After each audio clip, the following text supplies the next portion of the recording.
மலேசியாவின் பட்ஜெட்டில் இந்தியர்களுக்கு மட்டும் சிறப்பு நிதி ஒதுக்கீடாக 130 மில்லியன் வழங்கி இருப்பதில் நியாயமில்லை என்று முன்னாள் பிரதமர் மகாதிர் தெரிவித்துள்ளார்.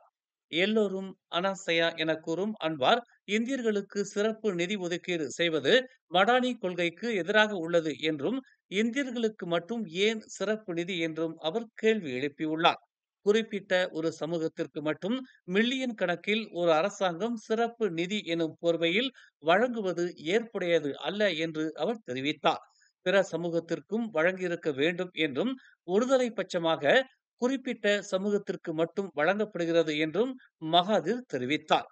அன்வார் எல்லோரையும் மலேசியர்கள் என பார்ப்பவராக இருந்தால் எல்லோருக்கும் கொடுக்க வேண்டும் என்றும், அது ஏன் இந்தியர்களுக்கு மட்டும் எனும் கேள்வியையும் அவர் முன்வைத்துள்ளார்.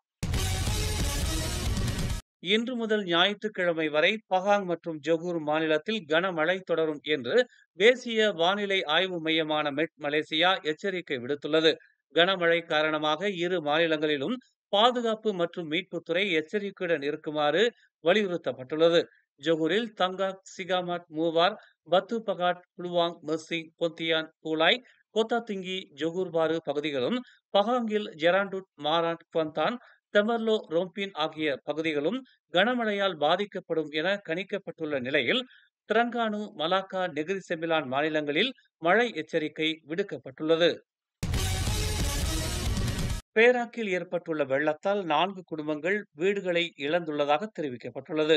பேரா, பாடாங்சராய் பகுதியில் நள்ளிரவு முதல் பெய்த கனத்த மழையால் வெள்ளம் ஏற்பட்டதாகவும், வெள்ளத்தில் கம்போங் காசியில் உள்ள 5 வீடுகள் அடித்துச் செல்லப்பட்டதாகவும் தெரிவிக்கப்பட்டுள்ளது.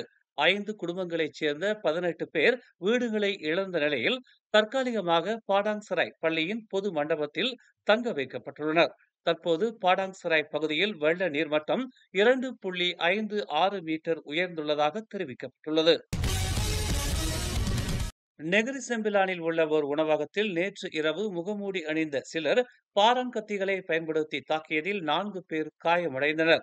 இரவு 9:40 மணியளவில் நிகழ்ந்த இந்த சம்பவத்தில் மலேசியர்கள் என நம்பப்படும் 5 பேர் கொண்ட குழு உணவகத்திற்கு வெளியே வாகனத்தில் இருந்து இறங்கி மது அருந்திக் கொண்டிருந்தவர்களை தாக்கியது. பாதிக்கப்பட்ட 44 முதல் 59 வயதுடையவர்கள் சிகிச்சைக்காக ஸ்ரம்பானில் உள்ள துவாங்கு ஜஃபார் மருத்துவமனைக்கு கொண்டு செல்லப்பட்டதாக நீலாய் காவல்துறை தலைவர் அப்துல் மாலிக் அசீம் தெரிவித்தார். 4 பேரின் உடல்நிலை சீராக உள்ளது என்றும், தாக்குதலுக்கான நோக்கம் தொடர்ந்து விசாரணையில் இருப்பதாகவும் அவர் கூறினார்.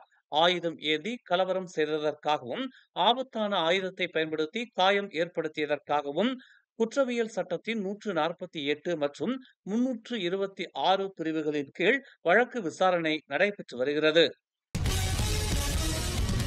மறைந்த சவூதி மன்னர் அப்துல்லாவுக்கோ அல்லது சவுதி அரச குடும்பத்தைச் சேர்ந்த வேறு எவருக்கோ அவர்களிடமிருந்து பெற்றதாக கூறப்படும் நிதி உதவிக்கு நன்றி தெரிவிக்க எந்த குறிப்பையும் அனுப்பவில்லை என்று முன்னாள் பிரதமர் நஜீப் ரசாக் இன்று தெரிவித்தார். 2011ஆம் ஆண்டில் இளவரசர் ஃபைசால் என்பவரிடமிருந்து 20 மில்லியன் அமெரிக்க டாலர்கள் பெற்றதையும் அவர் உறுதிப்படுத்தினார். அவர் அதே அரச குடும்பத்தைச் சேர்ந்தவர் என்று நஜீப் கூறினார். இந்தியாவின் புவனேஸ்வரில் நடைபெற்ற 18வது பிரவாசி மாநாட்டில் மலேசியாவின் இலக்கவியல் அமைச்சர் கோவிந்த் சிங் டியோ மற்றும் இந்தியாவின் மின்னணு மற்றும் தகவல் தொழில்நுட்ப அமைச்சர் அஸ்வினி வைஷ்ணவ் ஆகியோருக்கு இடையேயான சந்திப்பை தொடர்ந்து மலேசியா இந்தியா இலக்கவியல் மன்றமான MIDC முறைப்படுத்தப்பட்டுள்ளது. இரு நாடுகளுக்கும் இடையே டிஜிட்டல் வர்த்தகம், தொழில்நுட்ப பரிமாற்றம் மற்றும் திறமை இயக்கம் ஆகியவற்றை MIDC இயக்க உள்ளது. இந்த முக்கிய முயற்சி மலேசியாவிற்கும் இந்தியாவுக்கும் இடையிலான இருதரப்பு உறவுகளில் குறிப்பிடத்தக்க முன்னேற்றத்தை பிரதிநிதித்துவப்படுத்துகிறது என்று இன்று ஒரு அறிக்கையில் கோவிந்த் சிங் தெரிவித்துள்ளார். கலாச்சார உறவுகளை வலுப்படுத்துகிறது என்றும், இரு நாடுகளின் டிஜிட்டல் கண்டுபிடிப்பு மற்றும் பொருளாதார வாய்ப்புகளின் முழு திறனையும் மேலும் திறந்து விடுகிறது என்றும் அவர் கூறினார். வரும் பிப்ரவரியில் எதிர்பார்க்கப்படும் பள்ளி பேருந்து கட்டண உயர்வை தடுக்க போக்குவரத்து அமைச்சுக்கு எந்த அதிகாரமும் இல்லை என்று போக்குவரத்து அமைச்சர் அந்தோனிலோ தெரிவித்துள்ளார். இவ்விஷயம் அமைச்சின் அதிகார வரம்பிற்குள் இல்லாததால் பள்ளி பேருந்து கட்டணங்களை கட்டுப்படுத்துவதற்கு தனது அமைச்சு பொறுப்பல்ல என்றும் அவர் கூறினார். பேருந்து கட்டணங்கள் தங்கள் கட்டுப்பாட்டில் இல்லை என்றும், தங்களுக்கு எந்த அதிகாரமும் இல்லை என்றும் அவர் குறிப்பிட்டார். பேருந்து கட்டணங்கள் ஒழுங்குபடுத்தப்படவில்லை. இது பெற்றோர் மற்றும் நடத்துனர்களுக்கு இடையே உள்ளது என்று அவர் கூறினார். பள்ளி பேருந்து கட்டண உயர்வு 5 வெள்ளி முதல் 10 வெள்ளி வரை உயரும் என்று எதிர்பார்க்கப்படும் பிரச்சனை குறித்து கேள்வி கேட்டபோது அவர் இவ்வாறு கூறினார். முன்னாள் பிரதமர் நஜீப் ரசாக் தனது மீதமுள்ள சிறை தண்டனையை வீட்டுக் காவலில் அனுபவிக்க அனுமதிக்கும் எந்த ஒரு கூடுதல் அறிவிப்பையும் இஸ்தானா நெகாராவிடமிருந்து பெறவில்லை என்று பிரதமர் துறையின் சட்ட விவகாரப் பிரிவு தெரிவித்துள்ளது. பிரதமர் துறையின் சட்ட விவகாரப் பிரிவின் கீழ் உள்ள தங்கள் அதிகாரப்பூர்வ கோப்புகள் அல்லது பதிவுகளில் கூடுதல் ஆவணம் அல்லது இணைப்பு எதுவும் இல்லை என்பதை தாங்கள் உறுதிப்படுத்துகிறோம் என்று ஒரு அறிக்கையில் தெரிவித்துள்ளது.